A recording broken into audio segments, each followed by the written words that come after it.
Assalamualaikum warahmatullahi wabarakatuh. Om Swastiastu.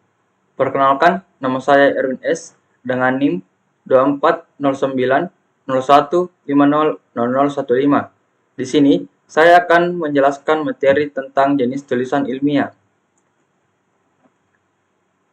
Dalam dunia akademik, ada berbagai jenis tulisan ilmiah yang memiliki tujuan, struktur, dan kedalaman yang berbeda-beda. Setiap jenis tulisan ini disusun dengan kaidah dan format yang baku agar hasil penelitian atau kajian dapat disampaikan dengan jelas dan sistematis. Baik, langsung saja kita masuk ke pengertian jenis tulisan ilmiah.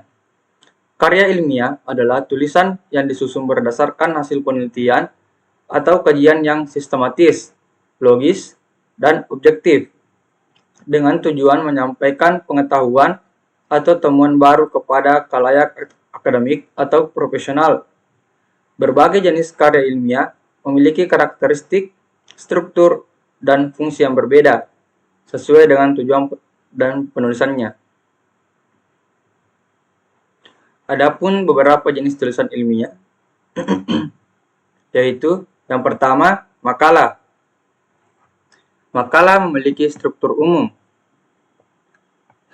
yang terdiri dari pendahuluan yang berisi latar belakang masalah dan tujuan penulisan. Berikutnya pembahasan yang berisi uraian materi atau analisis. Selanjutnya kesimpulan berisi ringkasan, temuan, atau argumen. Dan struktur yang terakhir daftar pustaka, di mana berisi sumber referensi dari makalah tersebut. Yang kedua, struktur skripsi.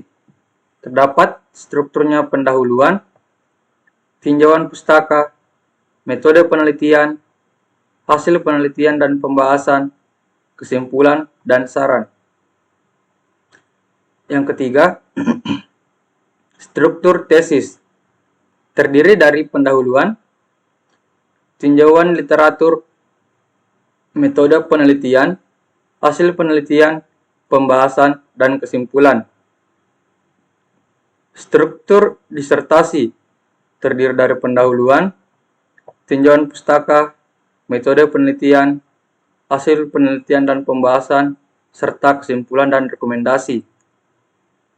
Struktur dari artikel ilmiah adalah judul dan abstrak yang berisi ringkasan dari penelitian, pendahuluan berisi latar belakang masalah, metode merupakan cara pengumpulan dan analisis data, hasil dan pembahasan yaitu temuan dan diskusi tentang hasil penelitian, kesimpulan atau rangkuman hasil dan implikasinya. Dan terakhir daftar pustaka, sumber-sumber yang dijadikan acuan. Struktur yang terakhir yaitu struktur referensi. Terdiri dari identitas buku yang merupakan judul, penulis, penerbit, tahun terbit, dan jumlah halaman. Berikutnya ringkasan isi buku yang berisi uraian singkat tentang isi buku. Strukturnya berikut analisis, kekuatan dan kelemahan buku, serta kontribusi terhadap bidang ilmu. Dan struktur yang terakhir yaitu kesimpulan, yang berisi penilaian akhir tentang relevansi buku dan rekomendasi. Selanjutnya, kita masuk di pengertian jenis tulisan ilmiah. Pengertian makalah. Makalah adalah tulisan resmi tentang suatu pokok yang bertujuan untuk dibacakan di muka umum dalam suatu persidangan dan untuk diterbitkan. Yang kedua, skripsi. Skripsi adalah karangan ilmiah yang wajib ditulis oleh mahasiswa sebagai bagian dari persyaratan akhir pendidikan akademisnya. Yang ketiga, tesis. Tesis adalah karangan ilmiah yang ditulis untuk mendapatkan gelar kesarjanaan pada suatu universitas atau perguruan tinggi. Yang keempat, disertasi. Disertasi adalah karangan ilmiah yang ditulis untuk memperoleh gelar doktor. Disertasi juga merupakan karya ilmiah dalam bentuk laporan hasil penelitian dengan permasalahan bidang tertentu. Yang kelima, artikel. Artikel merupakan karya ilmiah yang disusun berdasarkan hasil kajian teori atau hasil penelitian yang dipublikasikan melalui media, jurnal cetakan maupun daring atau online. Yang keenam, yaitu referensi. Referensi merupakan kegiatan penilaian terhadap keunggulan dan kelemahan suatu buku sehingga orang dapat melihat dan menilai kualitas buku tersebut. Berikutnya, kita masuk ke tujuan-tujuan jenis tulisan ilmiah. Yang pertama, makalah.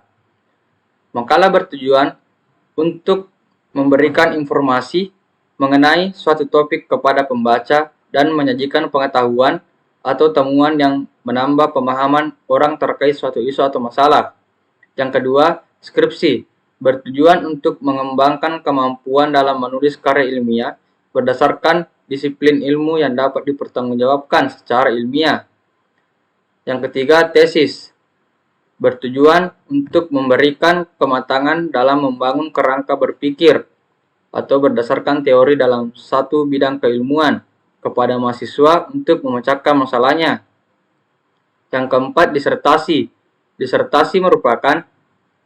Disertasi bertujuan untuk agar calon doktor mampu membuat deskripsi, analisis, dan sintetis terhadap fakta yang diteliti atau hasil kajian teori.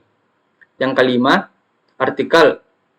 Artikel bertujuan untuk mendaftarkan suatu penemuan dan kepemilikan hak atas temuan dan mendokumentasikan temuan tersebut.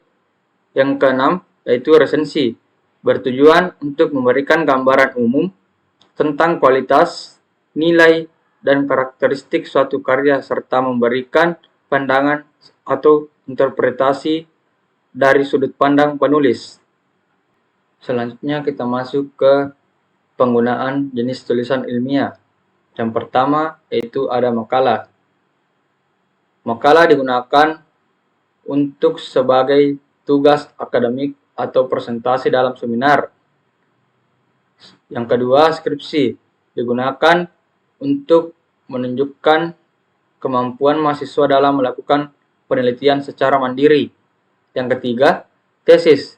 Digunakan untuk menunjukkan kemampuan mahasiswa dalam melakukan penelitian lanjutan yang lebih kompleks. Yang keempat, disertasi. Digunakan untuk menunjukkan kontribusi signifikan terhadap pengetahuan dalam bidang tertentu. Yang kelima, artikel. Untuk berbagi temuan baru dengan komunitas ilmiah.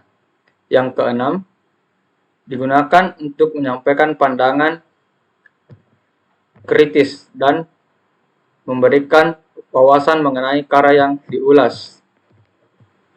Nah, setelah kita membahas tentang jenis tulisan ilmiah, di sini saya dapat menyimpulkan bahwa menulis ilmiah adalah keterampilan penting yang mengharuskan penulis untuk berpikir kritis, sistematis, dan mendukung argumennya dengan bukti-bukti yang valid. Setiap jenis tulisan ilmiah memiliki fungsi dan peran spesifik dalam pengembangan ilmu pengetahuan serta mengikuti format dan kaidah tertentu. Saya rasa itu yang dapat saya jelaskan terkait jenis tulisan ilmiah. Lebih dan kurangnya mohon dimaafkan. Apabila ada salah kata mohon dimaafkan. Sekian dan terima kasih.